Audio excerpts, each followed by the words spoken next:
The future we know, but it's the past that keeps on changing. That is what Marxist, socialist, communist governments do very well.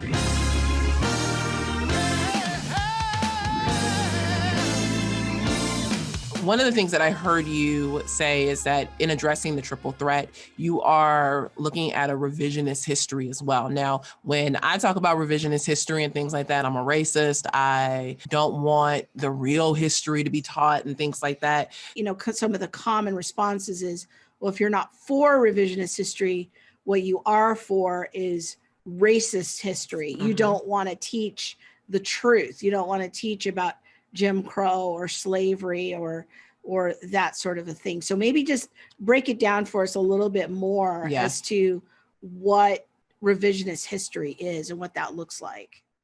Sure. Well, I usually start off with saying an old Soviet joke, which goes like this: the future we know, but it's the past that keeps on changing. And that is what Marxist, socialist, communist governments do very well. They have to reframe the past constantly to meet the new narrative.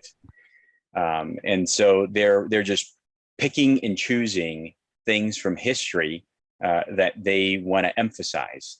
And so that's what I see happening with American history. I'm a big lover of history, and I get this from my dad. Even though, my dad grew up in Romania for the first 40 years of his life, he really loved history, and he had to, go through pain to try and get access to history books or just any kind of literature outside of what was allowed by the communist government. And so I've learned a lot of history from him. But growing up then for me here in America, I've always gone to the library. My parents, my dad, every Monday night took us to the library. And so I read a lot of history books. And one of the things that has struck me from what's happening today in public schools versus the things that I've learned, I think that they are hiding certain things from history today that we learned about in the past. I've never had a history class that hid slavery, that hid Jim Crow, that hid all of the things that happened during the 60s.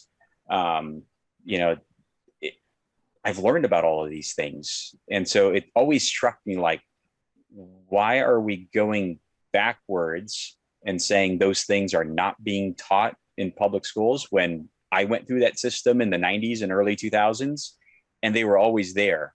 So first of all, I always ask the question, like, what public school did you go to? Do you still remember the history classes you took? And please tell me, give me an example of where your teachers intentionally hid this history from you, because I never experienced that. In recent conversations that I've had with young people, especially coming off of the Stand to Reason tour and things like that, your observation of, you think that, certain parts of history are being hidden now. I would say, in my experience in talking with young people, that there is some truth there, at least in their experiences, having certain conversations. They're like, well, I never learned about this, or I never learned about that. I would be willing to go so far to say that I think, even growing up and doing, I would say the majority of my schooling in the 90s, there were pieces of history that is only presented from one side.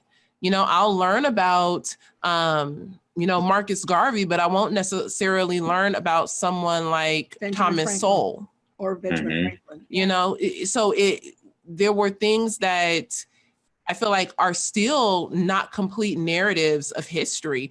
And what I hear you saying is that, a complete narrative of history is important. That's kind of the position that we take at CFBU is, let's not only teach the noble things about our history or the ideals of our country, but let's teach everything, so that there's context, teaching primary sources. We often advocate and run book clubs, like, hey, primary sources are important. And that's an important part of education. But I think that what can easily happen is that there's a tendency to kind of skew one side or the other of like, we're only going to teach the noble parts, or we're only going to teach, we're going to teach through the lens of the 1619 Project, and everything is going to be viewed through the lens of slavery.